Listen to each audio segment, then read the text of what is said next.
Superman stars David Corenswet, Rachael Brosnahan, Nick Hoult, and others. Superman must prove to the world he is their protector after being set up by his nemesis Lex Luthor. James Gunn wrote and directed Superman. He made the Guardians trilogy, the Suicide Squad, and Peacemaker. Season 2 comes out next month. Gunn naturally came a long way.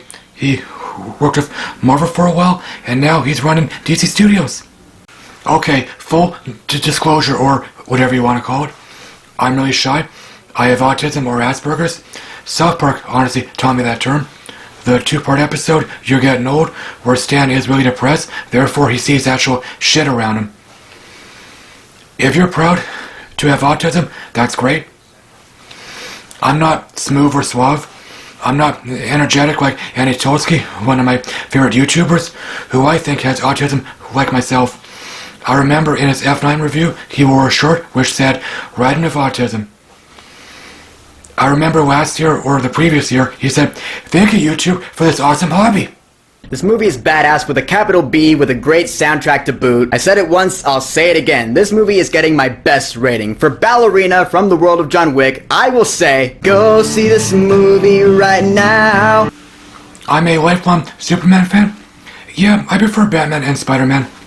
I love Zack Snyder's trilogy. I own it. I love Marvel and DC, so Superman was my most anticipated film this year. I had a blizzard last Saturday. Yeah, my showing was really packed. I arrived early, so it was sparse then. Superman is awesome. David Corenswet is really good. I seen him in Hollywood and Twisters, which was better than Twister. He's likable and funny. Superman is really strong, sure, but he's still flawed. You naturally need more than abilities to be a hero, which reminds me of Arrow Season 3. When Ray Palmer becomes Adam, he quickly warns you need more than a tech suit to be a hero. Anyway, Clark Kent is a minor character, which I knew going in. His screen time is roughly 15 minutes. Nick Hoult is really good. He stole the show. Lex Luthor is arrogant and ruthless. He has a few goofy moments, but he's not comedic like Gene Hackman's version. Both he and Superman are immature. They're young. Say what you want about Jesse Eisenberg's version, I thought he was fine. Mr. Terrific is likable. I wasn't aware of him till last year. I guess he was obscure. He's part of the Justice Gang. He's a superhero and a scientist. He's really smart but humble. Gunn is planning TV spin-offs for him and Jimmy Olsen, whom I like too. Man of Steel is dark and grounded, influenced by the Dark Knight trilogy. Superman is the total opposite, lighthearted and crazy. Superman isn't a comedy, but it has plenty of humor, which really works. The film is a comic book come to life, like Joel Schumacher's Batman films. Batman Forever was my favorite Batman movie when I was a kid, and I still love it. Batman Forever is 30, and Zack Snyder's Justice League was a huge hit, so Warner Bros. Should release a Schumacher cut. Gunn is a lifelong comic book fan. He was influenced by the Silver Age. The Suicide Squad and Peacemaker are batshit crazy. Gunn is tired of origin stories. Maybe a lot of fans are. We all know Superman, Batman, and Spider-Man's origins. I'm sure a lot of young kids will feel lost watching the film. Superman has been around for 3 years. He and the Justice Gang are very famous. He and Lois are together.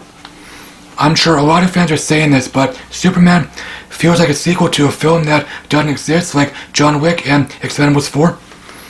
The next time you watch Spider-Man Homecoming, you may want to imagine it's not part of the MCU.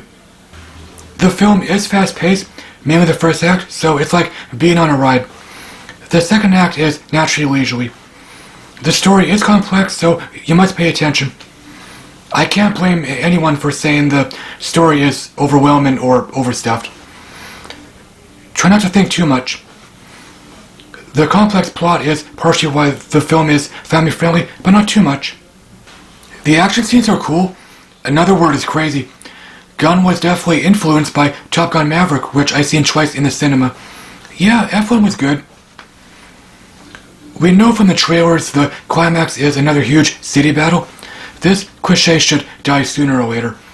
I guess after the Avengers came out, the Beam in the Sky cliche was huge. No spoilers, but Thunderbolts had a different climax.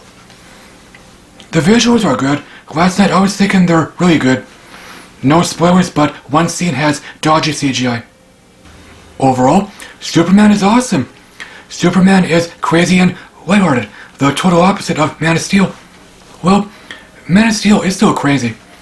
Oddly enough, nobody applauded when the film ended, like with Rebirth. I'm sure Rebirth and Superman will be huge hits. When Gunn's credit came up, the guy behind me said, "Oh, James Gunn, he made the Guardians movies." The end credit scenes are whatever, they're just there. I guess Gunn wants to keep the sequel bait to a minimum.